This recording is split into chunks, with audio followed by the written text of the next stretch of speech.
how to build a churn prediction workflow with n8n. Imagine this guy. It's Monday morning, you open your dashboard and instead of wondering who's going to churn next, you already know. Your n8n workflow predicted if overnight, nearly labeling customer as safe, at risk or likely to churn. No spreadsheets, no manual filtering, no guessing. Today you're going full data physics mode, building a complete churn prediction workflow within n8n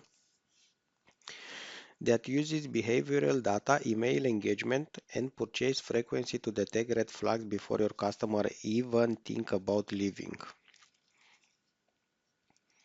Every single step is live, automated, and sharp. No shortcuts, no optional fluff. We're building a machine that predicts churn like it's reading minds. Let's start the workflow. First, you have the cron node. When should your churn predictor awaken? Every night at 2 a.m. when your customers are asleep but your data is alive. This is the night watcher. So you see every day at hour 2. His purpose is to run the churn scan automatically the overnight. Next, where does your truth live? In a single source of truth, your customer metric sheet. That means the Google sheet that get the customer data. Column expected for the Google sheet is the customer name, the email, the last purchase, the total purchase, the average purchase value, and the last email opened. All that value will go to the function node to calculate the churn score. How can you quantify churn risk using raw data? By scoring each customer based on engagement and purchase pattern. So let's open it. The logic of this function is like this. More than 60 days since last purchase equal to risky. Less than 3 total purchase equal to risky. Last email unopened in 30 plus days equal risky. And average purchase less than $50 equal to risky. Each factor adds to a score out of 100.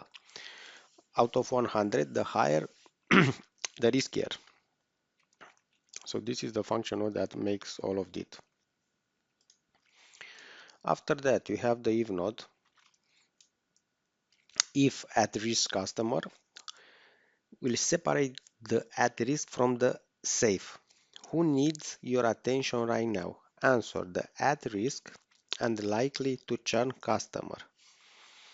So you have the true path that will go to the Slack node and update Google Sheet, and the false path that will end the workflow. So if JSON status not equal to safe,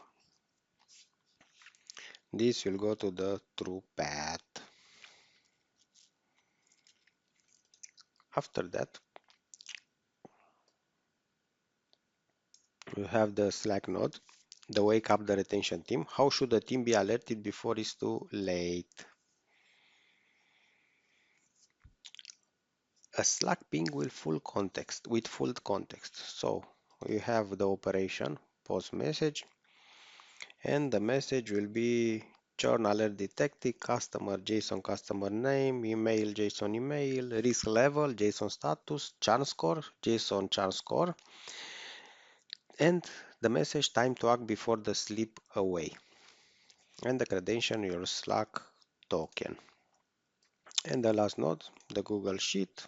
Where do you record the results? In a live Google Sheet dashboard that tracks risk changes over time. So you have the operation creator update, and the mapped column will be customer name, email, churn score, and status. So every night your workflow reads every customer from Google Sheets, calculates their churn probability using smart behavioral rules, flags and alert your retention team on Slack for at-risk customer, and updates a live dashboard tracking churn scores and improvement. So all your retention engine runs while you sleep. You wake up to insights, not surprises. That was all for this tutorial, guys. See you on the next video. Don't forget to like and subscribe. Bye bye.